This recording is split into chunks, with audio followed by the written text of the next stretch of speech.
Hey there, seekers of spiritual, tangible results. Welcome to the No Nonsense Zone, where common sense meets the spiritual.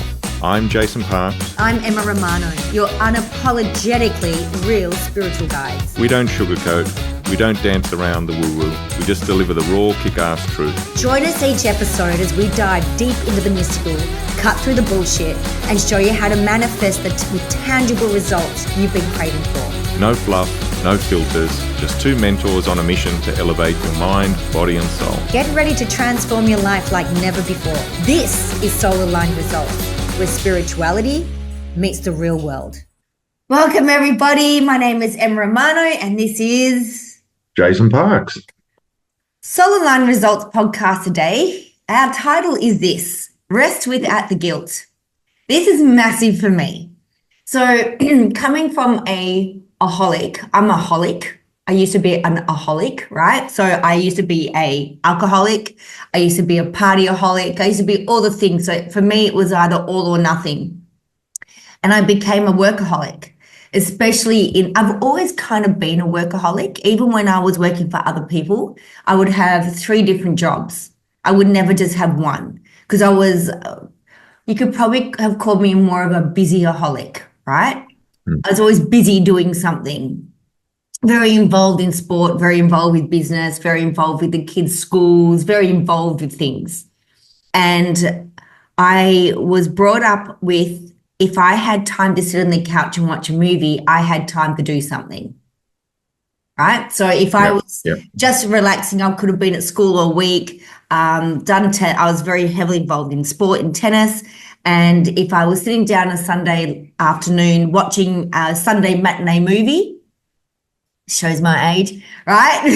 Sunday matinee movie, my mum would look at me and go, if you got time to sit there and watch a movie, you got time to do your homework, or you got time to do the washing, or you've got time to do something.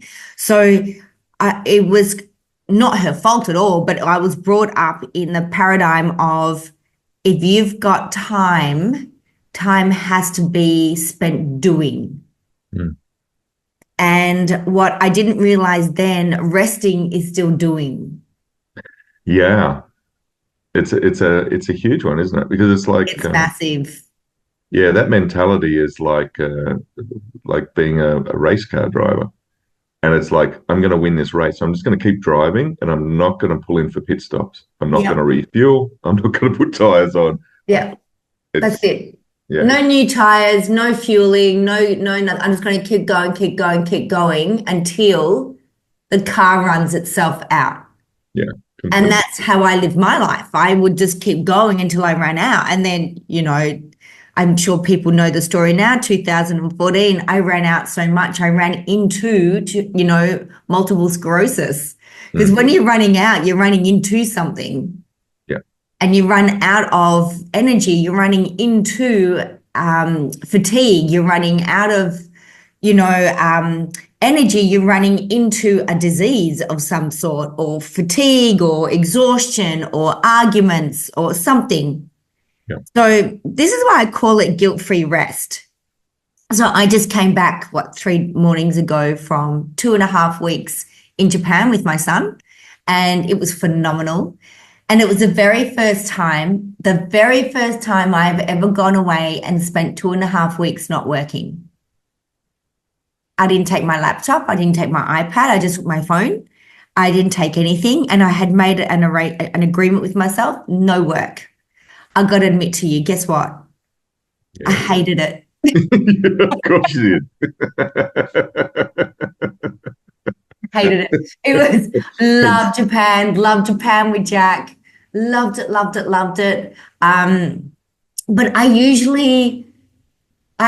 really good at resting now. And occasionally I'll just go, I'll just do half an hour on my business, or I'll check in with people, or I'll check in with my groups, or there might be somebody who needs an emergency call. I'm like, yay, that's exciting for me, because my work is my passion.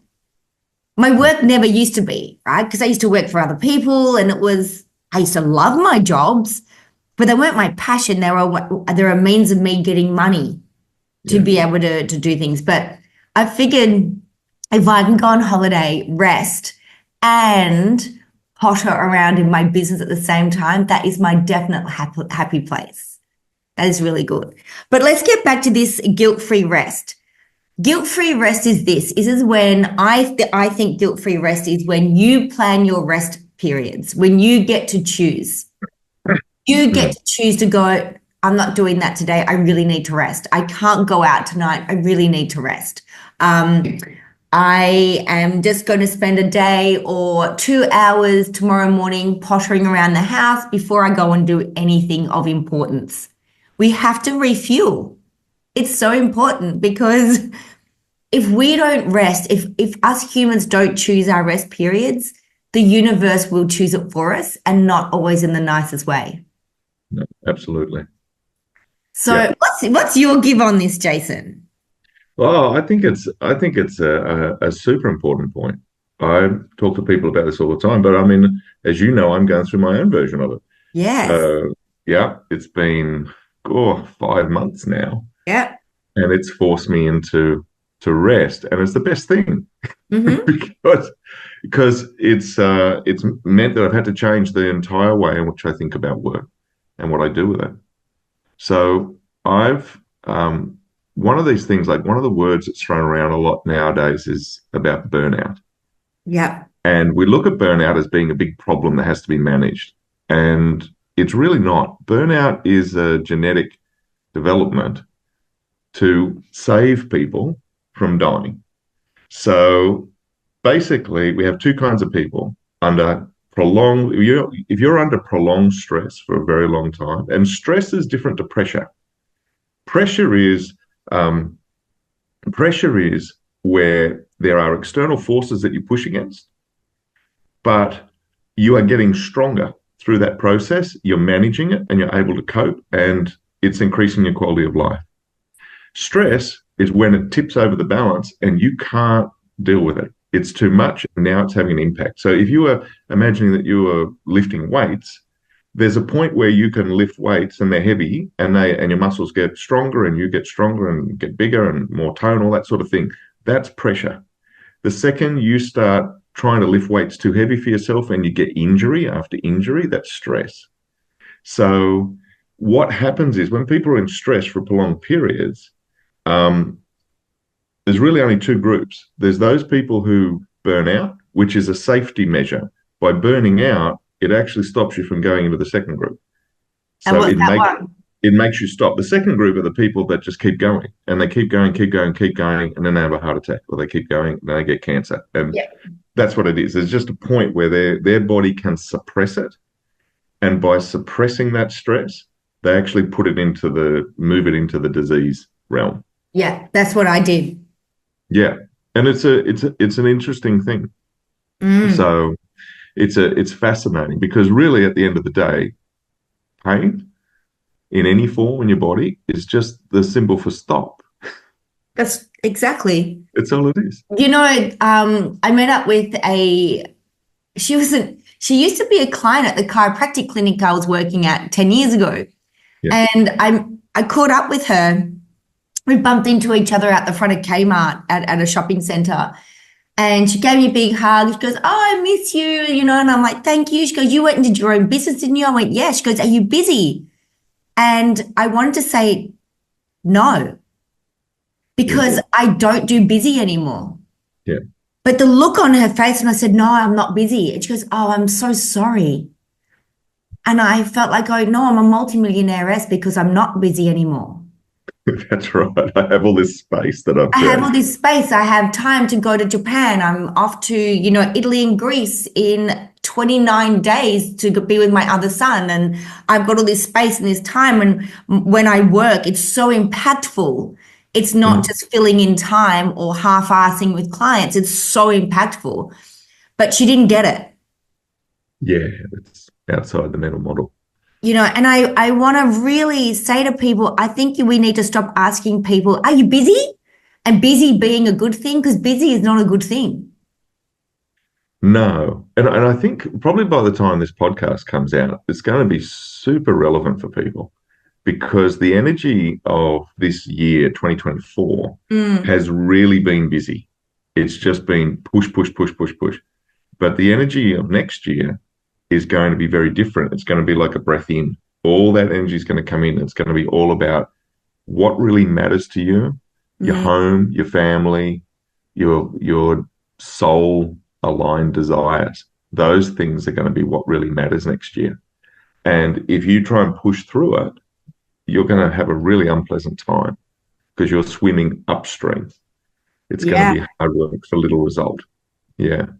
I had a lot of that this year of going, what's really important, and I stopped being crazy busy, which I really enjoyed. And it was when you're a busyaholic and going into, okay, let's go into space and let's go into rest and work when our energies are good and all of that. Like the universe really rewarded me this year for doing that. But it's also, oh my God, my brain, the scarcity, that mindset, the fear of, well, if I'm not busy, who am I? Because it's a whole new identity. Because when you go into an identity of, oh no, I get to choose. Like in the mornings, it's all about me. So I get up in the morning, I go to the gym or I go to Pilates, I cook, I potter around the house, I walk the dog. So literally for the first 3 hours is me. It never used to be like that. It used to be, I used to get up and it'd be everyone else. The beginning of my day was for everyone else. And then I was completely burnt out by 2 o'clock. And then 2 o'clock, I'm looking for coffees, anything to keep me awake. And then at 4 o'clock, it was, shit, where's the wine? Where's the alcohol? It was just to keep me through the day. Now that I'm 5 years sober now, and it's so good. Guys, anybody out there who wants to go sober, it is the greatest freaking thing you'll ever do. And what stopped me from going sober was the fear of being sober. It was so for so many years it was, well, who am I without the alcohol? How am I going to relate to people? How am I going to stop my brain? Trust me, you'll learn. Yeah. People will learn, and you'll have a better quality of friends. The friends you have already now in your drinking days, they'll either leave or they'll be better friends to you. I promise you that. Everything will change, and it's going to change for the better. But anytime we go into a new identity, so I came out of that busyaholic stage, it is a whole new identity. And it was really strange of space. And my biggest thing was when I was just sitting there and allowing myself to be bored. Yeah. And boredom, I love boredom. Boredom is an immense luxury. 100%. Yeah. And completely necessary. It's one of those paradoxes. In our society, it's a luxury, but it's also absolutely vital for growth. Yes, because when I'm bored is when I give myself the space and the area, like literally the blankness for creative thinking to come in. Yeah. Creative thoughts to come in, for spirit to actually talk to me. Yeah. To actually download, to be more present.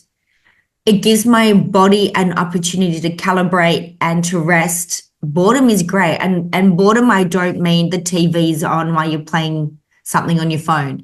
It is just literally sitting down and staring into space. Yeah.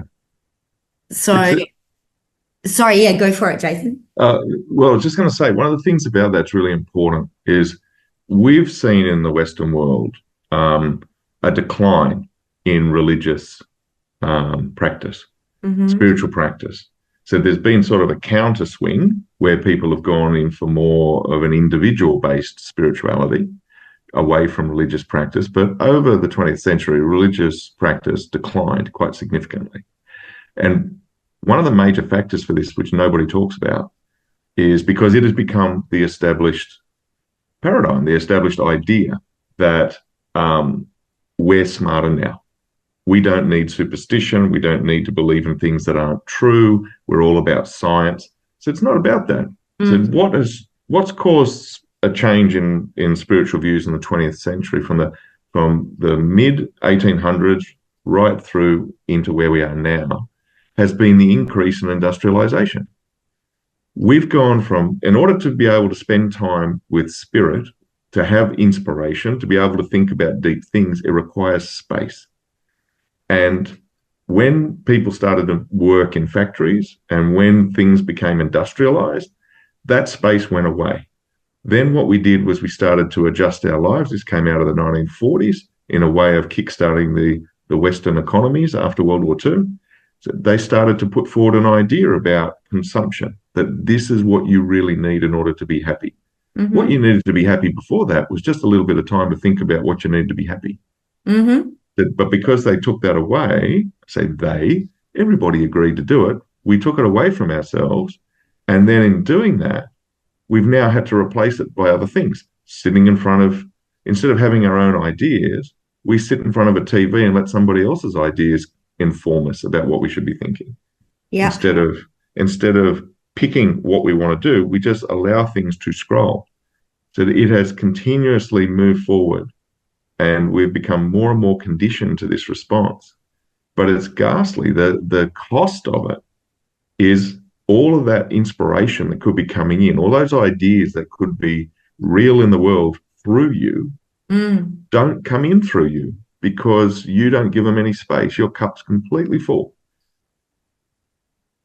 Yeah, it's a really big one. And it's when you first go into, I am going to rest and create space for myself, because it's a necessity. You actually need it. It's not a bad thing. It's a good thing. It's a really good thing. And I look at, there's this one thing that I look at, I see a lot of families and in therapy. And one of the biggest things I say to the parents is, stop filling your child's timetable with everything every night. Yeah. Like, yes, but we got tennis on Mondays, we've got football on Tuesday. I went, stop it. Let them have a choice of what they want to do. But they have to rest. They have to play with their Barbies. They have to play with their Lego. They have to sit there and just hang out in the back with their bugs, Yeah, that's right. They need to learn how to entertain themselves and know that boredom is okay. And know what they like. Yes.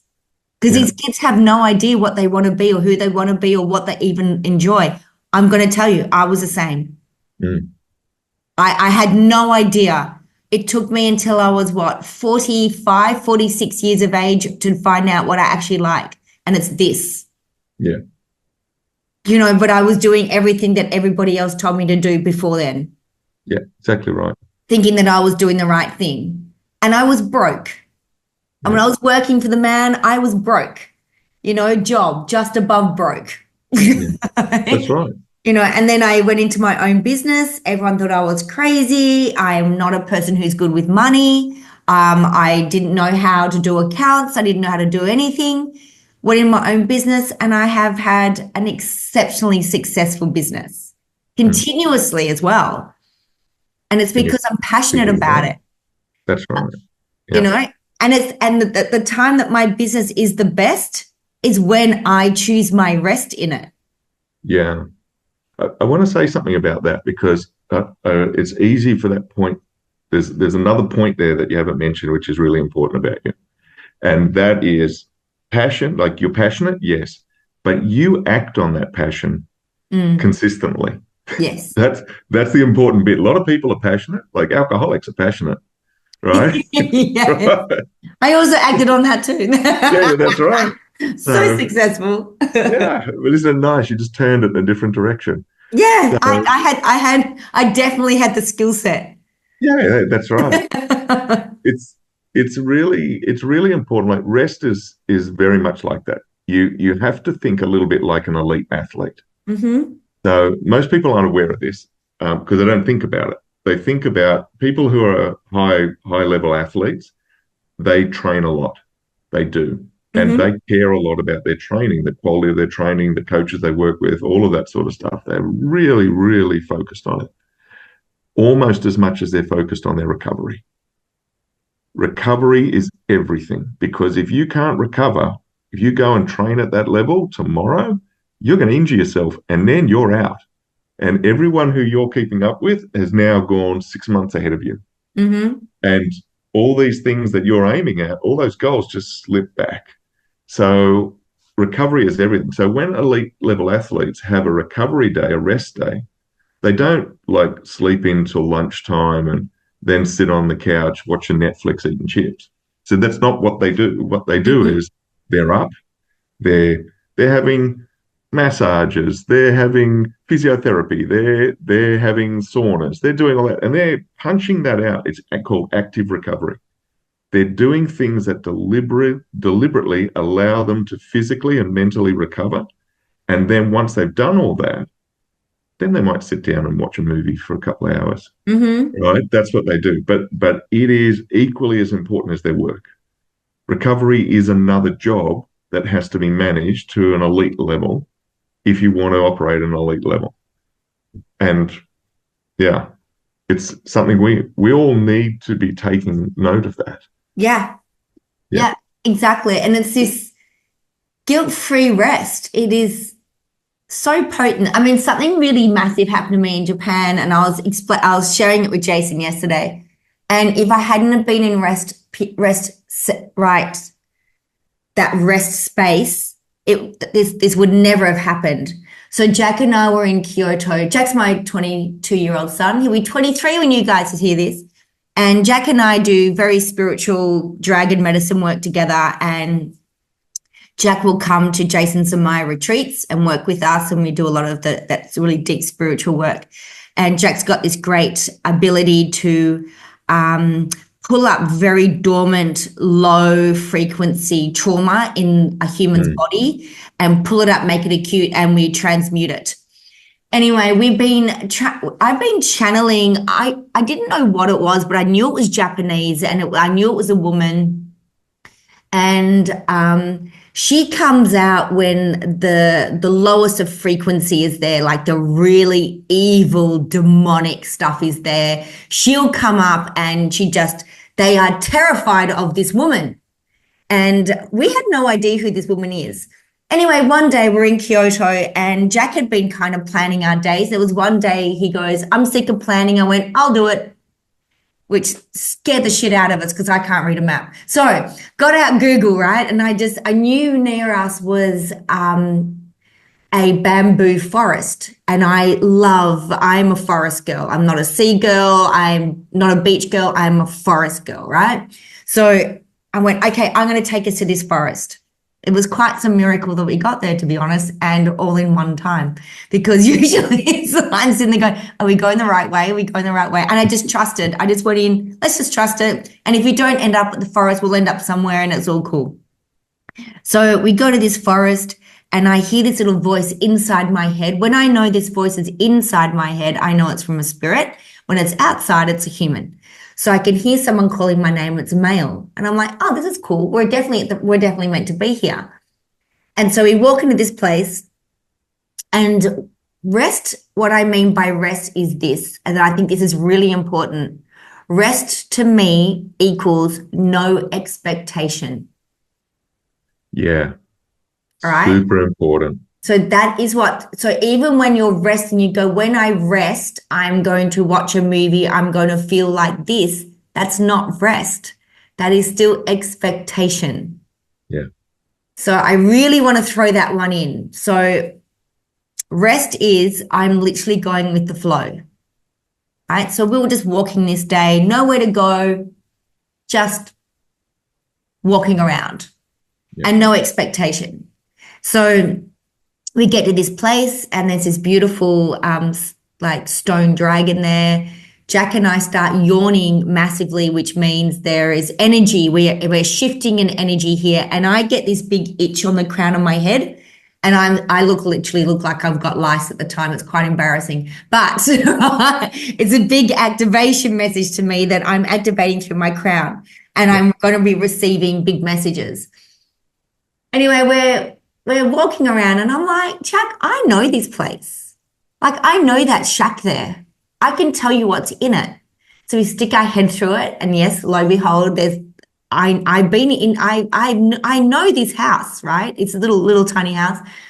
And I will tell you what happened in the end. I found out the woman who I channel and she is a Buddhist nun. She became a Buddhist nun after her husband died. He was very, very famous in the area because he was a great warrior. They were married and he didn't go anywhere without his wife, which was actually unheard of. And he didn't make any decisions without his wife. And they were very deeply in love, which was quite unheard of as well. And they ruled by love. They didn't rule by the sword. They didn't rule by war. In fact, they didn't have a war. They didn't pull a sword out in their whole reign. They did it all by love. And when he died, everybody would go to her as a love counselor, which is crazy because it's what I do. I'm a relationship coach. I'm known for it.